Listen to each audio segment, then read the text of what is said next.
تعرف احنا في سنة كام؟ قبل ما تبص على النتيجة في موبايلك أو حتى على النتيجة اللي متعلقة عندك في البيت أو حتى على النتيجة اللي موجودة على جورنال النهاردة، أحب أقولك إن الرقم اللي أنت هتقوله غلط ومش دقيق. ليه؟ تعال وأنا أحكي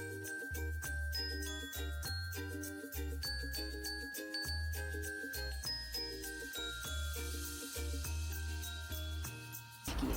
بص يا سيدي، احنا بنحسب النتيجة بتاعتنا أو التقويم بتاعنا نسبة لإيه؟ بالظبط كده، بالنسبة لميلاد السيد المسيح، فبالتالي احنا بنحسب من سنة ميلاد السيد المسيح، لكن العالم قبل ميلاد السيد المسيح ما كانش بيحسب كده. الناس كانوا بيحسبوا في الإمبراطورية الرومانية نسبة لسنة تأسيس مدينة روما، وحقهم ما نقدرش نتكلم معاهم.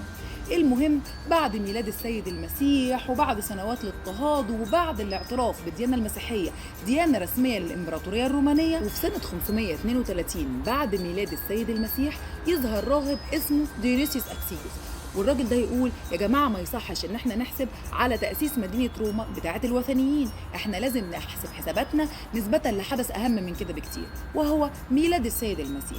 وبالفعل الراهب ديونيسيوس هيبدأ يعمل حساباته وهيقول ان السيد المسيح اتولد سنة 753 من تأسيس مدينة روما، وبالتالي هيعتبروا ان العام ده هو عام صفر الميلادية، وهيبدأ العالم كله يحسب الحساب الميلادي بتاع التقويم الميلادي نسبة لسنة 753 من تأسيس مدينة روما.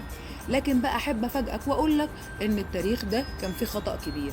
ما هو دينيسيوس كان بيحسب بالحسابات الرومانية اللي كان فيها خطأ في عدد الدقايق والساعات بتاع عدد أيام السنة، وبالتالي الخطأ ده عمل خطأ تراكمي كبير جدا، وتم اكتشافه لما العلماء بدأوا يراجعوا ما بين الكتب الدينية وما بين الكتب التاريخية، واكتشفوا ان هيرود او هيرودس اللي قام بمطاردة العائلة المقدسة واللي بسببه قامت السيدة مريم العذراء ويوسف النجار والسيد المسيح طفلا برحلتهم الشهيرة لأرض مصر، ان الراجل ده اتوفى قبل سنة 753 ميلادية بحوالي 4 أو 5 سنين.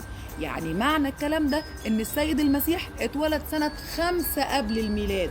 تخيل، يعني التاريخ بتاعنا في حوالي 5 سنين مش دقيق، يعني السنة دي مش 2024 ولا احنا داخلين على 2025. كل سنة وانت طيب، انت داخل على سنة 2030 ميلادية بالحسابات الدقيقة. لو أول مرة تعرف المعلومة دي يبقى ما تنساش تعمل لي لايك واشتراك في القناة وتشير الفيديو عشان غيرك يستفيد. وكل سنة وكلنا طيبين، مسلمين ومسيحيين، بمناسبة رأس السنة وبمناسبة أعياد الميلاد المجيد.